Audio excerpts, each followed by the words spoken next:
Just like NASCAR is huge for cars, Wimbledon for tennis, and FIFA for soccer, the America's Cup is the ultimate event in yacht racing. Just imagine a bunch of rich folks in blue blazers and straw hats puffing cigars, watching the race unfold in Isle of Wight. This is where the America's Cup got its start, at the Isle of Wight, and is the oldest international competition still going strong in any sport. That's right, in any sport. The races are between two sailing yachts, one from the club that currently holds the trophy, called the Defender, and the other from the club trying to take it, the Challenger. The winner gets the America's Cup trophy, also known as the Auld Mug. There's no set schedule for the event, but it typically happens every 3 to 4 years. The latest American Cup match is actually happening this year. The Cup itself was made in 1848 and was initially called the RYS $100 Cup.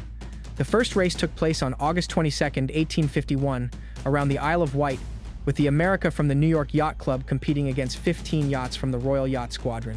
Queen Victoria and the future Edward VII watched as America won, marking the first America's Cup race. On July 8, 1857, the remaining members of the America Syndicate donated the Cup to the New York Yacht Club through the deed of gift. This document, filed with the New York Supreme Court, sets the rules for making a valid challenge and how races are conducted. It ensures that the Cup remains a perpetual challenge for international competition, and specifies that the winning yacht club, not the yacht owner, retains ownership of the Cup under the deed's terms. In 1851, Commodore John Cox Stevens and a group from the New York Yacht Club built the schooner America to compete in England. On August 22, 1851, America won a race around the Isle of Wight, finishing 8 minutes ahead. Legend says when Queen Victoria asked who came second, the reply was, "There is no second." In 1857, the Cup was donated to the NYYC as a perpetual challenge trophy to promote international competition. The first official challenge for the America's Cup came in 1870, when British railway tycoon James Lloyd Ashbury's schooner Cambria competed but finished 8th in a race against 17 yachts. Ashbury tried again in 1871 with his new yacht Livonia, but after losing twice to Columbia and then to Sappho, the Cup remained in New York. His efforts, though contentious, led to fairer racing rules by eliminating the use of multiple defending yachts. In 1876, the first one-on-one match saw Madeline defeat Canada's Countess of Dufferin. In 1881, Canada's underfunded Atalanta lost to NYYC's Mischief. In 1881, the deed of gift was updated to require challenges from sea-based yacht clubs and for yachts to sail to the venue on their own. New rating rules were introduced to account for sail area and waterline length. Irish designer John Beaver-Webb's Challengers, Genesta and Galatea, couldn't surpass the NYYC's sloops Puritan and Mayflower, designed by Edward Burgess. In 1887, Burgess's Volunteer defended successfully against Scotland's Secretive Thistle by George Lennox Watson.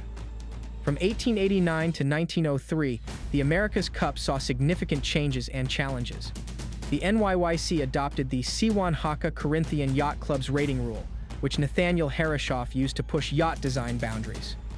Both Harrishoff and George Lennox Watson created new deep S-shaped fin keels, using innovative materials like steel and aluminum to extend hull speed. The 1889 challenge limited yachts to a 70 ft waterline, but the Royal Yacht Squadron withdrew their challenger. James Lloyd Ashbury re-entered in 1893 with Valkyrie II, but failed to beat Harrishoff's Vigilant, which defended successfully. Ashbury's Valkyrie III in 1895 was also unsuccessful against Harrishoff's Defender, leading to disputes and the revocation of Ashbury's NYYC membership. Scottish businessman Sir Thomas Lipton then backed Shamrock in 1899, but Harrishoff's Columbia, helmed by Charlie Barr, won. Lipton's challenges continued, and in 1901 his Shamrock II faced Independence, designed by Bodo and Crowninshield but disqualified due to issues. In 1903, Lipton's Shamrock III was defeated by Harrishoff's Reliance, the largest race sloop ever built, with Charlie Barr leading to victory. From 1914 to 1937, the America's Cup experienced significant changes and challenges. Nathaniel Harrishoff introduced the Universal Rule in 1903, which shifted focus to overall length and displacement, leading to more durable and robust yachts. In 1914, the America's Cup was canceled due to World War I, but when it resumed in 1920, the NYYC's Resolute defended successfully against Shamrock IV. In the 1920s, the Universal Rule gained popularity, leading to the creation of the J-Class for larger yachts. Sir Thomas Lipton made his final challenge in 1929 with Shamrock V, but Enterprise, skippered by Harold Vanderbilt, won. Lipton's death in 1931 led to new challenges with Endeavour and Endeavour II from Sir Thomas Sopwith. Despite innovations and a strong challenge, Vanderbilt's Rainbow and later Ranger defended the Cup successfully in 1934 and 1937. The America's Cup experienced significant changes and controversies from the 1950s through the 1980s. Post-WFOI, the J-class yachts were too costly to maintain, so the 12-meter class was introduced in 1956 as a more affordable alternative. The first post-war challenge occurred in 1958 when Briggs Cunningham's Columbia defeated the British Scepter. Australia's first challenge came in 1962 with Gretel, which lost to the NYYC's Weatherly. In 1964, the British Sovereign lost to the NYYC's Constellation. And in 1967, Australia's Dame Patty lost to Intrepid, which successfully defended the Cup again in 1970. By 1970, the format allowed multiple challengers, leading to Alan Bond's repeated attempts from 1974 to 1980, which all ended in failure against defenders like Courageous, Ted Turner's Courageous, and Freedom. Bond returned triumphantly in 1983 with Australia 2, designed by Ben Lexon. Featuring the controversial winged keel, Australia 2 ended the NYYC's 132-year winning streak by defeating Liberty in a dramatic series, which marked the first win for a non-American team and shifted the Cup's defense venue to Fremantle, Australia. In 1987, Dennis Conner reclaimed the Cup for the US with Stars and Stripes 87, overcoming Kookaburra third in a clean sweep. This period also saw the introduction of advanced technologies in yacht design. The 1983 Cup featured innovations like the winged keel, while 1987 highlighted the use of fiberglass in hull construction. Controversy surrounded the 1987 Cup, with debates over the New Zealand boat's hull material, which Conner initially criticized. The hull was eventually found compliant, but the episode highlighted the growing technological and competitive tensions in the America's Cup. After that, it went truly global, so from 1992 to 2007, the America's Cup saw transformative changes with the introduction of the International America's Cup class, IACC, which replaced the 12-meter class used since 1958. In 1992, the Italian challenger Il Morto di Venezia lost to USA 23, skippered by Bill Koch and Harry Buddy Melgis.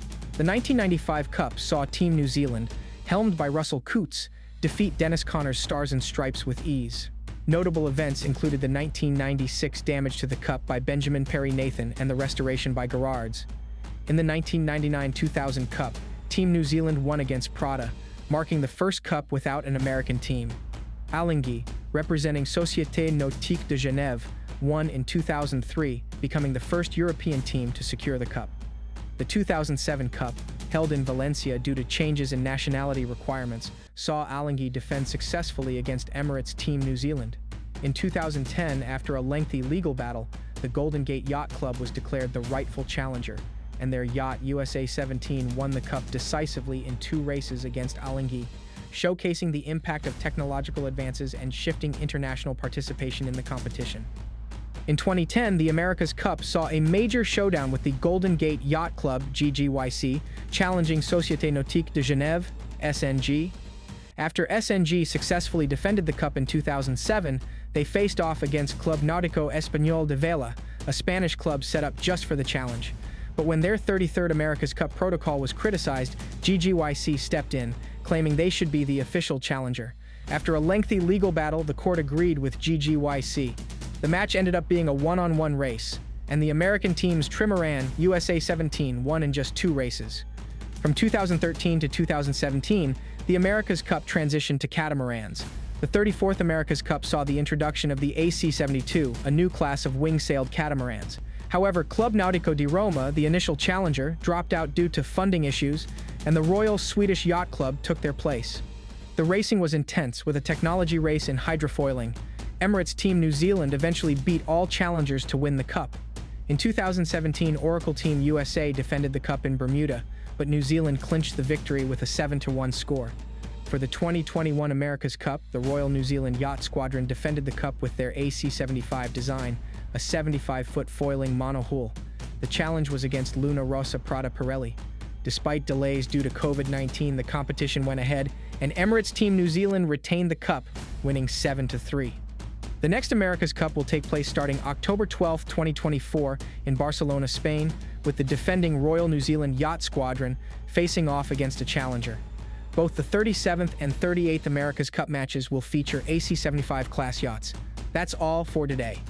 If you enjoyed this video, give it a thumbs up, share it with your friends, and don't forget to subscribe and hit the bell icon for the latest updates.